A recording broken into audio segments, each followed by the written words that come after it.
নমস্কার, আমি মৌসুমী। শিলালিপিতে আপনাদের সবাইকে স্বাগত জানাই। শোনাচ্ছি সাহিত্যিক প্রফুল্ল রায়ের আবার বাতাস বয়।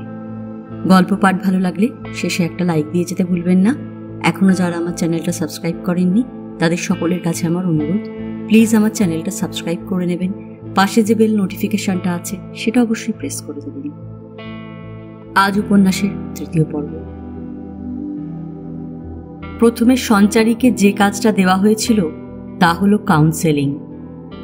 যে ধর্ষিত মেয়েরা মানসিক দিক থেকে একেবারে চোরমার হয়ে গেছে তাদের পরম মমতায় বুঝিয়ে সুঝিয়ে নানান রকম পরামর্শ দিয়ে স্বাভাবিক করে তুলতে হবে।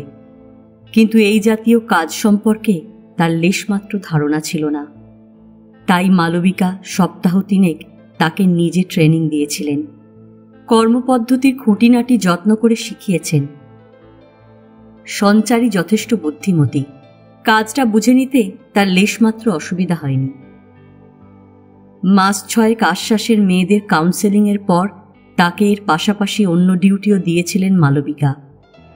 অল্প সময়ের মধ্যেই তিনি বুঝে গিয়েছিলেন মেয়েটা ফাঁকিবাজ বা গবেট নয়, একজন অত্যন্ত দক্ষ কর্মী। ব্যক্তিত্ব তো আছেই, নেতৃত্ব দেবার ক্ষমতাও রয়েছে। সপ্তাহে 6 দিন ওয়ার্কিং ডে। মালবিকা সঞ্চারীর কাজটা দুভাগে ভাগ করে দিয়েছিলেন। 4 দিন সে কাউন্সেলিং করবে, বাকি 2 দিন নানা সরকারি দপ্তর এবং বেসরকারি অফিসে ডোনেশন বা গ্রান্টের জন্য ছোটাছুটি করবে। কোনো কোনো জায়গা থেকে মাসের প্রথম সপ্তাহে গ্রান্ট এসে যায়, তবে বেশিরভাগ ক্ষেত্রেই গড়িমসি ভাব, তাগাদা না দিলে সহজে পাওয়া যায় না। এইভাবে ঘোরাঘুরি করতে করতে দীপকের সঙ্গে তার আলাপ। দীপকের বয়স 34-35, বেশ সুপুরুষ, চোখে মুখে বুদ্ধির ঝলক। একটা বিরাট কোম্পানির বড় ডিপার্টমেন্টের সে ম্যানেজার।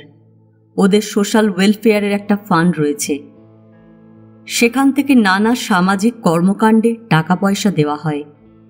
মেধাবী গরিব ছাত্রছাত্রীরা পড়াশোনা চালাতে পারছে না, অর্থের অভাবে কারো ক্যান্সার জাতীয় রোগের চিকিৎসা হচ্ছে না, এইসব ক্ষেত্রে এককালীন থোক কিছু টাকা দিয়ে সাহায্য করা হয়।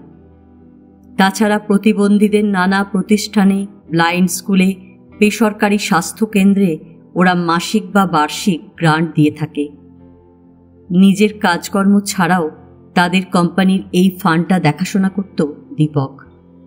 আশ্বাসের পক্ষ থেকে অনেকবার গ্রান্টের জন্য দীপকদের কোম্পানিকে আবেদন জানানো হয়েছিল, কিন্তু সাড়া পাওয়া যায়নি। শেষ পর্যন্ত মালবিকা সঞ্চারীকে সেখানে পাঠিয়েছিলেন। মনে পড়ে সেদিন ভীষণ ব্যস্ত ছিল দীপক। প্রায় ঘণ্টাখানেক রিসেপশনে বসে থাকার পর তার কামরায় ডাক পড়েছিল সঞ্চারীর। ক্যামক স্ট্রিটের একটা বিশাল হাই রাইজের 5টা ফ্লোর জুড়ে দীপকদের অফিস। পুরো অফিসটাই এয়ার কন্ডিশনড। দীপকের কামরাটা কার্পেট, দামি দামি চেয়ার টেবিল, কম্পিউটার, 3-4টে টেলিফোন, নানা ধরনের ক্যাবিনেট দিয়ে সাজানো।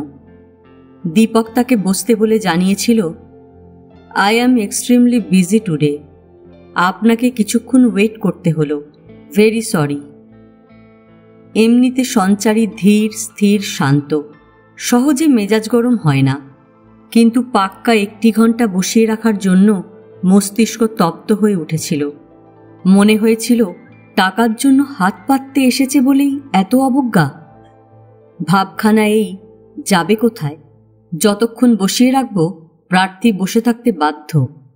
সঞ্চারী নীরস সুরে বলেছিল, ইউ শুড বি সরি। যারা সাহায্যের জন্য আসে তারা এভাবে কথা বলে না, রীতিমতো হাত কচলাতে থাকে। দীপক থতিয়ে গিয়েছিল। আমি আমি সঞ্চারীর মাথায় সেদিন কি ভর করেছিল সেই জানে। বলেছিল, আপনারা ডেস্টিটিউটদের জন্য ফান্ড খুলেছেন, এতে নিশ্চয়ই অনেকের উপকার হচ্ছে, কিন্তু আপনাদের বেনিফিটও কম নয়। দীপক হতভম্বের মতো বলেছে, মানে? আপনাদের কোম্পানির দাতাকর্ণ হিসেবে কত পাবলিসিটি হচ্ছে নিজেই ভেবে দেখুন। তাছাড়া ইনকাম ট্যাক্সের দিক থেকে কতটা ছাড় পাবেন আমি না জানলেও কোম্পানির একজন রেসপন্সিবল অফিসারের সেটা অবশ্যই জানা উচিত। রেসপন্সিবল অফিসার যে তাকেই বলা হচ্ছে তা না বোঝার কোনো কারণ নেই। কাঁচুমাচু মুখে দীপক কৈফিয়ত দিতে চেয়েছে, বিশ্বাস করুন, আমার ভীষণ কাজের প্রেশার চলছে, আপনাকে ইচ্ছে করে বসিয়ে রাখিনি, প্লিজ ডোন্ট মিসআন্ডারস্ট্যান্ড মি। এরপর রাগ বা ক্ষোভ পুষে রাখা যায় না। সঞ্চারীর তপ্ত মেজাজ শান্ত হয়ে গেছে। তার মনে হয়েছে অতটা রূঢ় না হলেও সে পারত। হাজার হোক, তাদের প্রতিষ্ঠান হলো প্রার্থী, যাদের হাত পাততে হয় তাদের অধৈর্য হলে চলে না। সঞ্চারী বলেছে, ঠিক আছে, আমারও ওভাবে বলা ঠিক হয়নি, প্লিজ কিছু মনে করবেন না। গুমোট ভাবটা কেটে গিয়ে আবহাওয়া স্বাভাবিক হয়েছে। দীপকের মুখে হাসি ফুটেছে। সে বলেছিল, ফরগেট ইট, বলুন আপনার জন্য কি করতে পারি। অনুদানের জন্য আশ্বাসের একটা আবেদন দীপকদের সোশ্যাল ওয়েলফেয়ার ফান্ডের দপ্তরে যে বছরখানেক ধরে পড়ে আছে সেটা মনে করিয়ে দিয়ে সঞ্চারী বলেছিল, বুঝতেই পারছেন, নানা জায়গা থেকে গ্রান্ট বা ডোনেশন না পেলে আমাদের মতো অর্গানাইজেশনগুলোর কাজ চালানো অসম্ভব। অন্যদের বাদ দিয়ে নিজেদের কথাই বলি, সোসাইটির কোথাও যাদের জায়গা নেই সেই রেপ ভিকটিমদের নিয়ে আমাদের কাজ। এদের সংখ্যা দিন দিন বেড়ে যাচ্ছে। আর্থিক সাহায্য পাওয়া না গেলে অর্গানাইজেশন বন্ধ করে দিতে হবে। তার রেজাল্টেই মেয়েগুলো একেবারে শেষ হয়ে যাবে। একদমই কথাগুলো বলে একটু থেমেছিল সে, তারপর ফের শুরু করেছে, যত তাড়াতাড়ি সম্ভব আমাদের জন্য যদি গ্রান্টের ব্যবস্থা করে দেন খুবই কৃতজ্ঞ থাকব। দীপক বলেছিল, আমার দিক থেকে চেষ্টা ত্রুটি হবে না, নেক্সট উইকের শেষের দিকে একটা ফোন করবেন। ফোন কেন, আমি নিজেই চলে আসব। টাকাটা যে কতটা জরুরি সেটা বুঝতে পারছিল দীপক, নইলে সঞ্চারী আসতে চাইতো না। তার হয়তো ধারণা ফোন করার চাইতে নিজে চলে এলে অনেক বেশি কাজ হবে। দীপক বলেছে, ঠিক আছে, আসবেন। পরের সপ্তাহেই গ্রান্টটা বার করা যায়নি। আরও বার কয়েক ছোটাছুটির পর প্রায় মাস দেড়েক বাদে ওটা মঞ্জুর হয়েছিল। আসলে সবটাই তো দীপকের হাতে নেই। তাদের ফান্ডের একটা গভর্নিং বডি আছে। এই বডি মেম্বাররা কোন ধরনের অর্গানাইজেশনে কি কাজের জন্য কত টাকা গ্রান্ট বা ডোনেশন দেওয়া হবে তা ঠিক করেন। দীপক এই বডির একজন গুরুত্বপূর্ণ মেম্বার। সে আশ্বাসের আবেদনপত্র গুছিয়ে গাছিয়ে তার উপর নোট দিয়ে এমন নিখুঁতভাবে সাজিয়ে দিয়েছিল যে কোথাও ফাঁক ছিল না। দীপকদের ফান্ড বছরে কোনো অর্গানাইজেশনকে তাদের কাজের মেরিট খতিয়ে দেখে বছরের সর্বাধিক 1 লাখ টাকা পর্যন্ত গ্রান্ট দিয়ে থাকে। দীপকের সুপারিশেই আশ্বাসের জন্য ওই পরিমাণ অর্থ বরাদ্দ হয়েছিল। যেদিন গ্রান্ট মঞ্জুর হবার খবরটা পাওয়া গেল, খুশিতে কৃতজ্ঞতায় সঞ্চারী আপ্লুত হয়ে গিয়েছিল। গভীর গলায় বলেছে, আপনার জন্যই এটা সম্ভব হলো। দীপক বলেছে, আমি ব্যাপারটা এগিয়ে দিয়েছি মাত্র। আপনাদের অর্গানাইজেশন যে কাজ করছে সেজন্য গ্রান্ট এমনিতেই পেয়ে যেত, তবে হয়তো আরও কিছুদিন দেরি হতো। একদিন কিন্তু আমাদের আশ্বাসে আপনাকে যেতে হবে। যাব। একটু চুপচাপ। তারপর দীপক সঞ্চারীর দিকে ঝুঁকে বলেছে, গ্রান্টের ব্যবস্থা তো হয়ে গেল, আর কি আমাদের দেখা হবে? তার চোখের দৃষ্টি এবং গলার স্বরে এমন কিছু ছিল যাতে সঞ্চারীর শরীরে একটা হালকা শিহরণ খেলে গেছে। গ্রান্টের জন্য দৌড়ঝাঁপের মধ্যেই সে টের পাচ্ছিল তাকে দীপকের ভালো লেগেছে। সঞ্চারী লক্ষ্য করেছে কথা বলতে বলতে দীপকের চোখে কেমন একটা মুগ্ধতা ফুটে উঠত। এ নিয়ে তেমন কিছু ভাবেনি সে। অনুদানটা বার করাই তখন তার একমাত্র লক্ষ্য। কিন্তু গ্রান্ট মঞ্জুর হবার পর দীপক যখন জানতে চাইল আর দেখা হবে কিনা, তখনই প্রথম টের পেল তার বুকের ভেতর কোনো গোপন কুঠুরিতে নিজের অজান্তে দীপকের প্রতি অনেকখানি ভালো লাগা জমা হয়ে গেছে। মুখ নামিয়ে সঞ্চারী নিচু গলায় বলেছে, হবে। এরপর মাঝে মাঝেই তাদের দেখা হয়েছে, কখনো দীপকের অফিসে, কখনো কোনো রেস্তোরাঁয়। একদিন তাকে আশ্বাসের অফিসেও নিয়ে এসেছিল। কয়েক মাসের ভেতর তারা অনেকটা কাছাকাছি এসে গিয়েছিল। নিজের কথা দীপককে সবই জানিয়েছে সঞ্চারী। দীপকও তার কথা বলেছে। দীপকরা 3 ভাই 1 বোন। সে সবার ছোট। এক দাদা আছে লন্ডনে, তার মেম সাহেব বউ, 2 ছেলে মেয়ে। এক দাদা রয়েছে মুম্বাইতে, সে বিয়ে করেছে গুজরাতি মেয়ে, তাদের একটাই ছেলে। দিদি কলকাতাতেই আছে, বালিগঞ্জে তার শ্বশুর বাড়ি, তার ছেলে মেয়ে নেই। দীপকদের বাড়ি শ্যামবাজারে, ওদের জয়েন্ট ফ্যামিলি। বাড়িতে রয়েছেন তার বাবা, মা, জ্যাঠামশাই, জেঠতুতো এক দাদা, তার স্ত্রী এবং ছেলেমেয়েরা। বাবা এবং জ্যাঠামশাই রিটায়ার করেছেন। বাবা ক্রিকেট আর ফুটবল নিয়ে মেতে আছেন।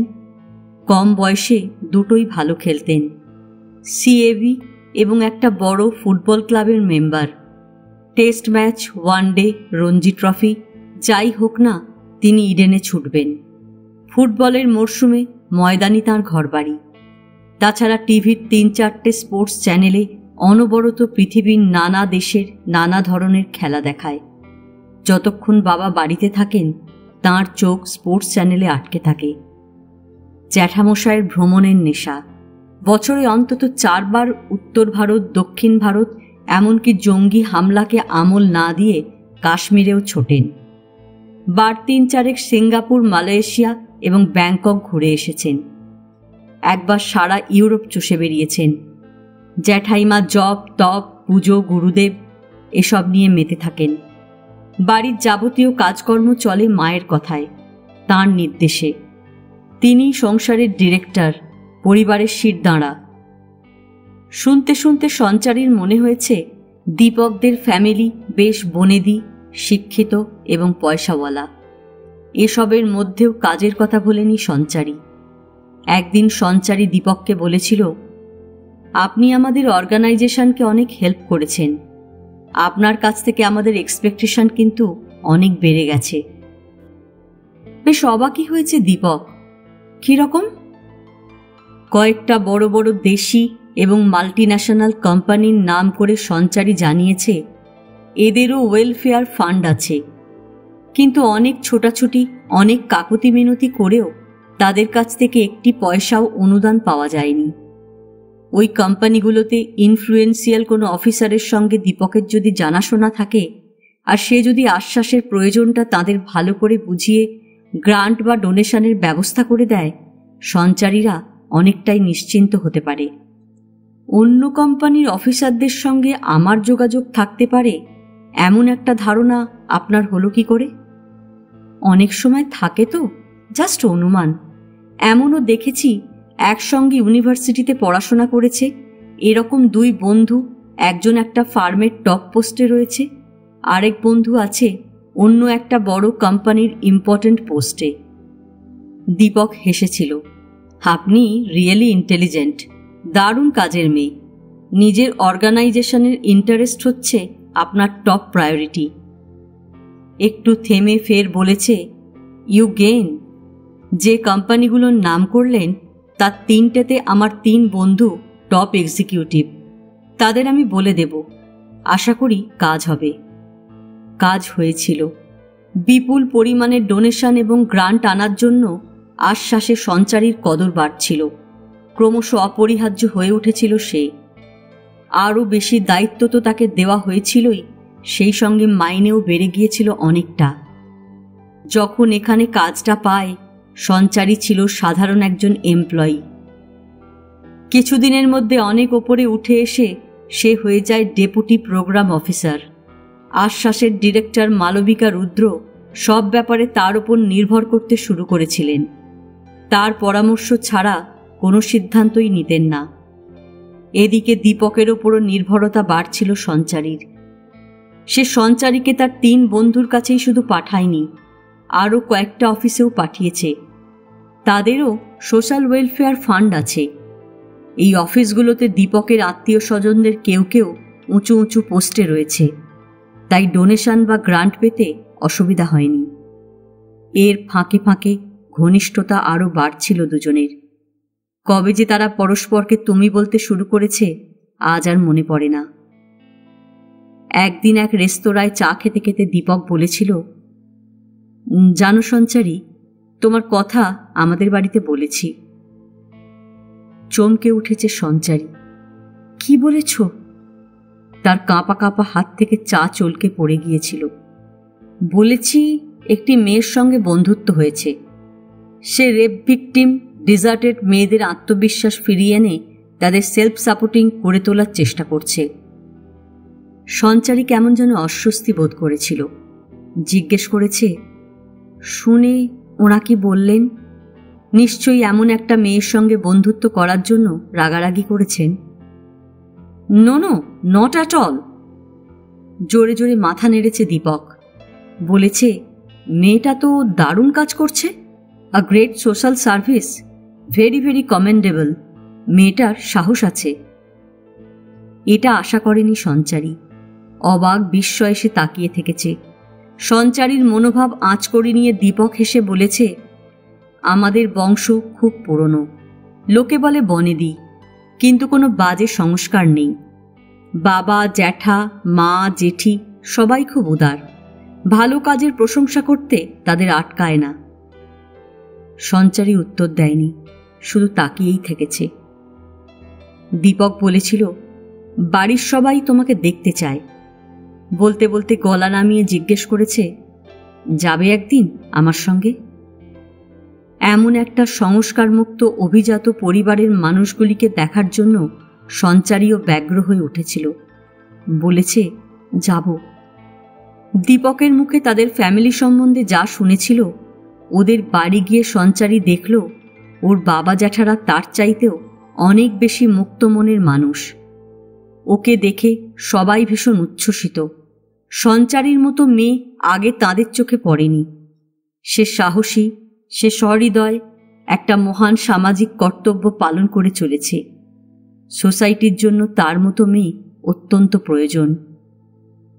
বাড়িশুদ্ধ মানুষের এত উচ্ছ্বাসে, এত মহিমা কীর্তনে সঞ্চারী আপ্লুত। তারই মধ্যে একটা ব্যাপার সে লক্ষ্য করেছে। এই যে বাড়ির একটি ছেলে একটি তরুণীকে সঙ্গে করে নিয়ে এসেছে, সেজন্য কারো ভুরু কুঁচকে যায়নি। সঞ্চারীর সঙ্গে দীপকের বন্ধুত্ব হওয়াটা যেন খুব স্বাভাবিক একটা ঘটনা। এ বাড়িতে কারো গতিবিধি বা পছন্দ অপছন্দের ওপর লক্ষণের গণ্ডি টেনে দেওয়া হয় না।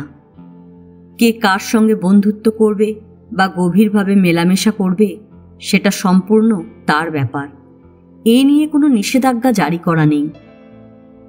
মনে পড়ে সেদিন খুব যত্ন করে দীপকের মা জেঠিমারা কাছে বসে প্রচুর খাইয়েছিলেন। চলে আসার সময় বাড়ির সকলে বলেছেন, আবার এসো। আরও কয়েকবার দীপকের সঙ্গে তাদের বাড়ি গেছে সঞ্চারী। প্রথম দিন তার কাজকর্ম সম্বন্ধেই কথাবার্তা হয়েছিল। পরে দীপকের মা জেঠিমারা তাদের ফ্যামিলি সম্পর্কে খুঁটিয়ে খুঁটিয়ে সব জেনে নিয়েছিলেন। কি গভীর সংকটের মধ্যে অবিরল যুদ্ধ করে করে সঞ্চারীকে পৃথিবী নামে এই গ্রহে টিকে থাকতে হয়েছে, শুনতে শুনতে অপার সহানুভূতিতে তাদের মন ভরে গেছে। মনে আছে একদিন মজা করে দীপক বলেছিল, কি তোমাদের বাড়ি আমাকে নিয়ে যাবে না? কবে যাব বলো? চকিত হয়ে উঠেছে সঞ্চারী। নিজের মাকে সে খুব ভালোই চেনে। খাদের কিনারায় পৌঁছে তাকে আষ্টে পৃষ্ঠে আঁকড়ে ধরেছেন রত্নময়ী। মুখে অবশ্য বলেন নতুন করে মেয়ে জীবন শুরু করুক, কিন্তু অভিপ্রায় একেবারে অন্যরকম। সঞ্চারী যদি ফের বিয়ে করে তাঁদের কি হবে? তাকে এবং রন্টুকে কে দেখবে? দুদিকের এই টানা পড়েনে মা কেমন যেন দিশেহারা। জয়দীপের সঙ্গে বিয়ের আগে যে রত্নময়ীকে সে জানত, তিনি হাসি খুশি, সরল, অকপট। তার মধ্যে কোনো রকম ঘোর প্যাচ ছিল না। শ্বশুরবাড়ি থেকে সঞ্চারীর চলে আসা, বিবাহ বিচ্ছেদ, শিবতোষের মৃত্যু, সঞ্চারীর ডিভোর্সের মামলা আর শিবতোষের রোগের চিকিৎসায় যেটুকু সঞ্চয় ছিল সব শেষ হয়ে যাওয়া, এসবের ধাক্কায় রত্নময়ী একেবারে পাল্টে গেছেন। কেমন যেন রুক্ষ, কর্কশ, সন্দিগ্ধ। সঞ্চারী বুঝতে পেরেছে ভেতরে ভেতরে সারাক্ষণ ত্রস্ত হয়ে থাকেন মা। হয়তো ভাবেন মেয়েকে এই বুঝি কেউ কেড়ে নিয়ে গেল। সঞ্চারীকে চুপ করে থাকতে দেখে দীপক জিজ্ঞেস করেছে, কি হলো, কিছু বলছো না যে? তোমাদের বাড়িতে গেলে আপত্তি আছে? হকচকিয়ে গেছে সঞ্চারী। না না, আপত্তি কিসের? তাহলে কি অত ভাবছিলে? সঞ্চারী সমস্ত ব্যাপারটা লঘু করে দিতে চেয়েছে। হেসে হেসে বলেছে, কি আবার ভাববো? কই কিছু না, পরশু তোমাকে আমাদের বাড়ি নিয়ে যাব। মাঝখানে একটা দিন সে হাতে রেখেছিল, কারণ দীপককে নিয়ে যাওয়ার আগে মায়ের মনোভাবটা সে আঁচ করে নিতে চেয়েছে। রত্নময়ী যদি আপত্তিও করেন, তাকে যেভাবে হোক রাজি করাতেই হবে। পরের দিনের জন্য আর অপেক্ষা করেনি সঞ্চারী। সেদিনই বাড়ি ফিরে রাত্রিরে খাওয়া দাওয়ার পর সে রত্নময়ীকে নিজের ঘরে নিয়ে গিয়ে বলেছে, মা, একজনের সঙ্গে আমার আলাপ হয়েছে, এক কোম্পানির খুব বড় অফিসার। তুমি তো জানো আমি যেখানে কাজ করি নানা জায়গা থেকে টাকা পয়সা জোগাড় করে সেটা চালাতে হয়। এই অফিসারটি সেই ব্যাপারে আমাকে যথেষ্ট সাহায্য করেছেন। উনি একদিন আমাদের বাড়ি আসতে চান। এত আগ্রহ করে বললেন যে না বলতে পারিনি। শুনতে শুনতে চোখের দৃষ্টি স্থির হয়ে গেছে রত্নময়ীর। কয়েক লহমা তাকিয়ে থাকার পর জিজ্ঞেস করেছেন, তোর সঙ্গে আলাপ হলো কিভাবে? তোমাকে তো আগেই বলেছি, সাহায্যের জন্য অফিসে অফিসে আমাকে ঘুরতে হয়, নানা লোকের সঙ্গে কথা বলতে হয়, আর্জি জানাতে হয়। এইভাবে আলাপ হয়েছে। কারোর সঙ্গে আলাপ পরিচয় হলে আসতেই তো পারেন, এর ভেতর দোষের কি আছে? সঞ্চারী বলেছে, এই ধরনের লোকেদের হাতে রাখা দরকার মা, এতে আমাদের আশ্বাসও বাঁচবে, আমার চাকরিটাও রক্ষা পাবে। সংসারের স্বার্থে সঞ্চারীর চাকরিটা রক্ষা করা যে ভীষণ জরুরি সেটা রত্নময়ীর চাইতে অন্য কেউ ভালো জানে না। তবু পরে যে প্রশ্নটা তিনি করেছেন তাতে মনে হয়েছিল সংশয়ের একটা কাঁটা তার মাথায় খচখচ করে বিঁধে চলেছে। নাম কি ভদ্রলোকের? দীপক বসু। বয়স কত? 34-35 হবে। অনেকক্ষণ চুপ করে থাকার পর রত্নময়ী বলেছেন, ঠিক আছে, নিয়ে আসিস। কথা মতো দীপককে তাদের টালিগঞ্জের ফ্ল্যাটে নিয়ে গিয়েছিল সঞ্চারী। তাকে বলেছিল, মায়ের সামনে আমাকে তুমি তুমি করে বলো না কিন্তু। দীপকের মজাই লেগেছে। একটা ভুরু উঁচুতে তুলে ঠোঁট কামড়াতে কামড়াতে কৌতুকের সুরে বলেছে, বুঝেছি, আমাদের মধ্যে বন্ধুত্ব হয়েছে সেটা মাকে জানতে দিতে চাও না, তাই তো? বিব্রত সঞ্চারী কাঁচুমাচু মুখে একটা কৈফিয়ত খাড়া করতে চেয়েছে। মানে বুঝতেই পারছো, মা পুরনো দিনের মানুষ, একটু কনজারভেটিভ, ছেলে মেয়েদের ফ্রি মেলামেশা।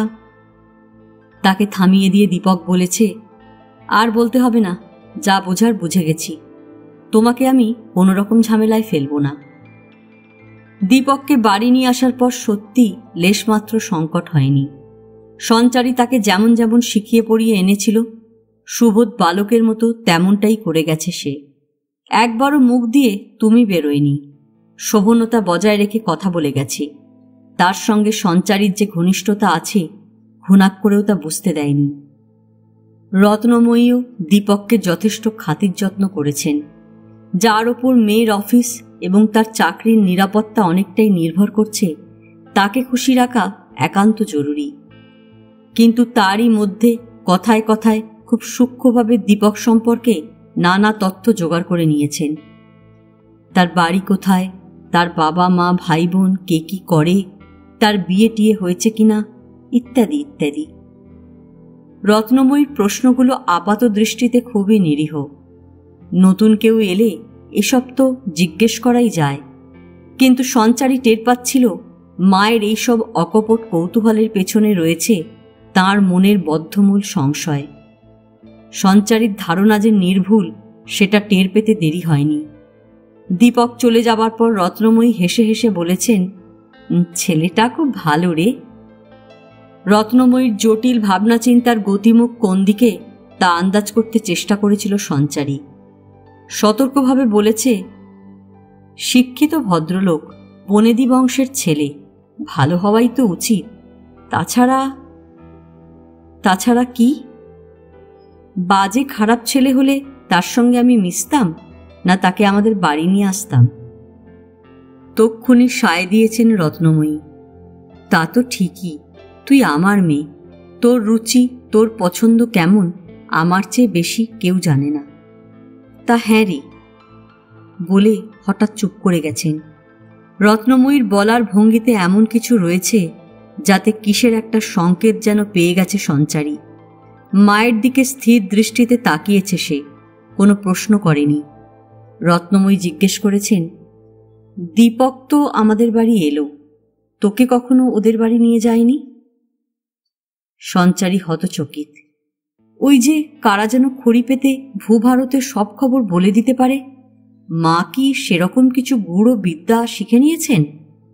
না জানলেও অনেক কিছুই ঠিক ঠিক আন্দাজ করে নিতে পারেন।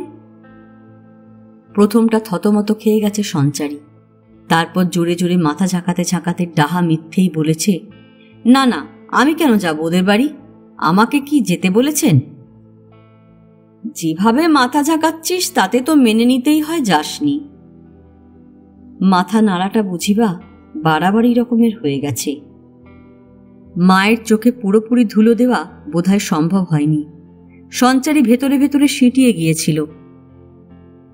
রত্নময়ী কিন্তু ক্ষেপে ওঠেননি, খুব মিষ্টি করে বলেছেন, ওদের বাড়ি না গেলেও বাইরে নিশ্চয়ই দীপকের সঙ্গে দেখা হয়, কি হয় না? মিথ্যে কথায় সরগড় নয় সঞ্চারী, বলতে গেলে জিভে আটকে যায়। মায়ের নজরকে যখন ফাঁকি দেওয়া যাবে না, কিছুটা সত্যি বলাই শ্রেয়। সে বলেছিল, মাঝে মাঝে হয়।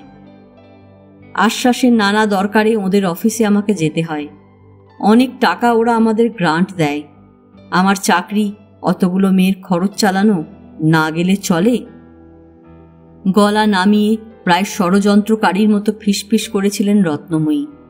100 বার যাওয়া দরকার, তা কি বলে দীপক? ভুরু কুঁচকে গেছে সঞ্চারী। কি বলবে? এই বিয়েটির কথা? সারা শরীরে চমক খেলে গিয়েছিল সঞ্চারীর। যতই দীপক আর সে কাছাকাছি চলে আসুক, বিয়ের কথা সে কখনো মুখ ফুটে বলেনি। সঞ্চারী মানসিক দিক দিয়ে সেভাবে প্রস্তুত নয়। জয়দীপ যেভাবে তার স্বপ্নের একটা পৃথিবীকে ভেঙে চুরে ধূলিসাৎ করে দিয়েছে, তারপর সব পুরুষের ওপরই বিশ্বাস হারিয়ে ফেলেছিল। মনে হতো এদের সবার মধ্যেই লুকোনো রয়েছে ধড়িবাজ প্রতারক এক একটি লম্পট। কিন্তু দীপক সম্পর্কে তখন অবধি তার অভিযোগ ছিল না।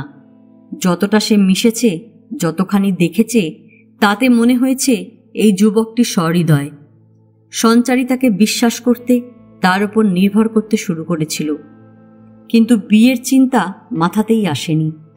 দীপকের মনের নীহারিকায় এমন কোনো ভাবনা স্পষ্ট হয়ে উঠেছে কিনা তার জানা দরকার ছিল।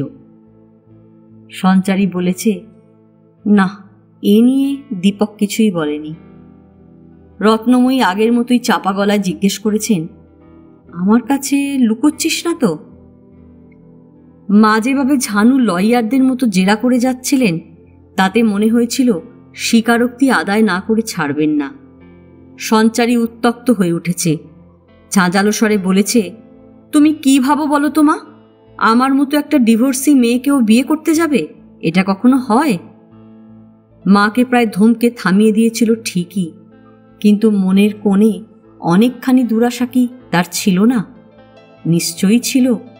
কোনো কোনো বিজন মুহূর্তে নিজেকে যখন পৃথিবীর সমস্ত কিছু থেকে আলাদা করে পাওয়া যেত, সঞ্চারীর মনে হতো যে কাম্য পুরুষটির সঙ্গে এত মেলামেশা, এমন বন্ধুত্ব, একদিন না একদিন সে মুখ ফুটে বিয়ের কথা বলবে। তবু একটা কথা কখনো ভুলতে পারত না সঞ্চারী। দীপকরা বিশাল বড়লোক, তাদের বিরাট অভিজাত বংশ, সবাই উচ্চশিক্ষিত। এমনিতে ওদের বাড়িতে উদারতার একটা আবহাওয়া রয়েছে।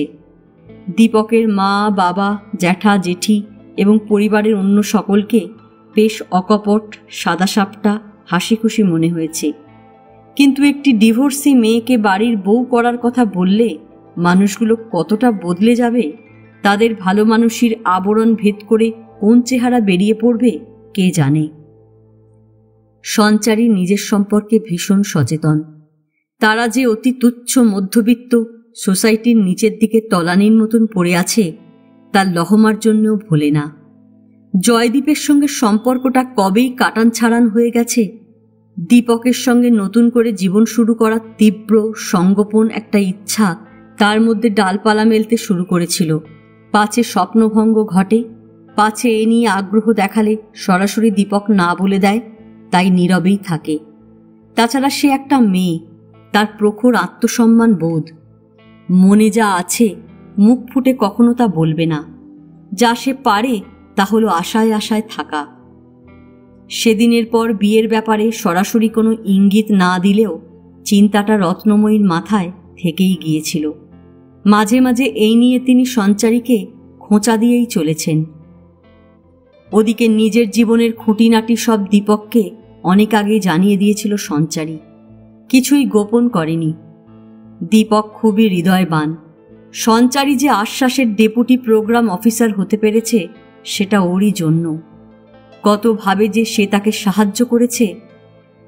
দীপক এমনিতে খুবই উদার, আমোদে, হইচই করতে ভালোবাসে, কিন্তু বিবাহ বিচ্ছেদের পরও প্রাক্তন শ্বশুরবাড়ির সঙ্গে সঞ্চারীর যোগাযোগ আছে, প্রায় সে সেখানে যায়, এটা পছন্দ করে না। অমরনাথদের প্রসঙ্গ উঠলে প্রথম প্রথম চুপ করে থাকত সে। তারপরে আভাসে ইঙ্গিতে জানিয়েছে যাদের সঙ্গে কোনো সম্পর্কই নেই তাদের কাছে যাওয়া ঠিক নয়। রত্নময়ীর অভিমত অবিকল তাই। মায়ের মতো দীপককেও সঞ্চারী বুঝিয়েছে কেন অসহায় দুই বৃদ্ধ বৃদ্ধার কাছে না গিয়ে সে পারে না। শুনতে শুনতে দীপকের মুখ গম্ভীর হয়ে যেত, তবে সে কোনো উত্তর দিত না। নীরব থেকেই সে তার অপছন্দ বা অনিচ্ছা বুঝিয়ে দিত। মানুষের মনের ভিতরটা জটিল এক গোলক ধাঁধা, কিন্তু সমস্ত কিছু খুলে বলা সত্ত্বেও কেন যে সেখানে সংশয়ে জমা হয়ে থাকে কে বলবে। নিজেকে সঞ্চারীর এক এক সময় মনে হয় জাদুকরী কিংবা অলৌকিক কোনো ক্ষমতার অধিকারিণী। তার একদিকে রত্নময়ী, একদিকে দীপক, আর একদিকে অমরনাথ এবং প্রতিমা। এই তিন প্রান্তের টানাপোড়েন কিভাবে যে সামাল দিয়ে চলেছে একমাত্র সেই জানে। এইভাবেই জাগতিক নিয়মে সময় কেটে যাচ্ছিল। তারই মধ্যে হঠাৎই একদিন দীপকের কোম্পানি তাকে ওদের দিল্লি অফিসে পাঠিয়ে দিল। দীপক ট্রান্সফারটা আটকানোর অনেক চেষ্টা করেছিল, কিন্তু ঠেকানো যায়নি। দীপক চলে যাওয়ায় গোড়ার দিকে ভেঙে পড়েছিল সঞ্চারী। মনে হয়েছিল জীবনের একটা বড় অংশ ফাঁকা হয়ে গেছে। দীপক তার বড় বল ভরসা, সে কাছে থাকলে পায়ের তলায় শক্ত মাটির স্পর্শ পায়। দীপক দূরে চলে গেছে, তাকে কি আর আগের মতো নিবিড় করে পাওয়া যাবে? দিল্লিতে নানা ব্যস্ততা এবং নতুন নতুন বন্ধু, তাদের দু চারজন রূপসী বান্ধবী যে থাকবে না তা তো নয়। এসবের মধ্যে আরও দূরে সরে যাবে দীপক, তার কাছে ক্রমশ ঝাপসা হয়ে যাবে সঞ্চারী। কিন্তু না, তার ধারণা বা সংশয় যে ঠিক নয় সেটা বুঝতে দেরি হয়নি। দিল্লিতে পৌঁছেই ফোন করেছিল দীপক, তারপর নিয়মিত দু একদিন পরপরই করে আসছে। শুধু তাই না, ওখানকার বড় বড় ফার্মগুলোতে যে সোশ্যাল ওয়েলফেয়ার ফান্ড রয়েছে সেসব জায়গায় যোগাযোগ করে সঞ্চারীদের আশ্বাসের জন্য যদি গ্রান্ট ট্রান্ট পাওয়া যায় তার চেষ্টা করে চলেছে। এখনো অবধি কোনো রকম সাহায্য পাওয়া যায়নি, কিন্তু দীপক নাছোড়বান্দা, সে লেগে আছে। তার বিশ্বাস 2 মাস, 6 মাস বা 1 বছর যতদিনই লাগুক সঞ্চারীদের অর্গানাইজেশনকে গ্রান্ট বা ডোনেশন পাইয়ে দেবেই। সঞ্চারীর মনে সংশয়ের যে কুয়াশা জমেছিল তা ধীরে ধীরে কেটে গেছে। কিছুই খোয়া যায়নি, দীপক তার পাশেই আছে। কয়েকদিন আগে দীপক একটা সুখবর দিয়েছিল, সে কলকাতায় ফিরে আসার চেষ্টা করছে। তার পিসেমশাইয়ের এক ভাই ওদের দিল্লি অফিসের জিএম হিসেবে জয়েন করেছেন মাসখানেক আগে। দীপক তাকে খুব ধরেছে, ওকে যেন কলকাতার হেড অফিসে ট্রান্সফার করা হয়। কিন্তু মুখ থেকে কথা কষলেই তো সবকিছু পাওয়া যায় না। তবে সম্ভাবনা আছে। দীপকের আশা এই বছরের শেষাশেষি সে ফিরে আসতে পারে। কতক্ষণ সঞ্চারী ব্যালকনিতে দাঁড়িয়েছিল এবং অদৃশ্য কোনো পর্দায় তার 29 বছরের জীবনটা চমকপ্রদ ফিল্মের মতো ফুটে উঠেছিল খেয়াল নেই। আচমকা কর্কশ চিৎকারে চমকে উঠল। আবাসনের এপাশের উঁচু উঁচু গাছগুলোর গোপন কোটরে অগুন্তি পেঁচার আস্তানা। দিনের বেলা তারা ঝিম মেরে থাকে, তখন তাদের দেখা যায় না, কোনো রকম সারা শব্দ কানে আসে না। কিন্তু নিশুতি রাতে তাদের ঘুম ভাঙে। গর্ত থেকে বেরিয়ে চেঁচিয়ে চেঁচিয়ে চারিদিকে জানান দেয় তারা আছে। এই মুহূর্তে এ গাছ ও গাছ থেকে কোরাসে পেঁচাদের ডাক মধ্যরাতের নৈশব্দকে করাতের মতো চিড়ে চিড়ে দিচ্ছে। সমস্ত আবাসনটা কেমন যেন ভুতুরে মনে হয়। সঞ্চারী আর দাঁড়িয়ে থাকল না। বেডরুমে ফিরে এসে লাগোয়া চানঘর থেকে চোখে মুখে জল ছিটিয়ে ভালো করে মুছে শুয়ে পড়ল। আজ এ পর্যন্তই। উপন্যাসের ৪র্থ পর্ব নিয়ে অন্যদিন আসব। গল্প পাঠ ভালো লাগলে লাইক, শেয়ার, কমেন্টস করতে ভুলবেন না। আজকের মতো নমস্কার।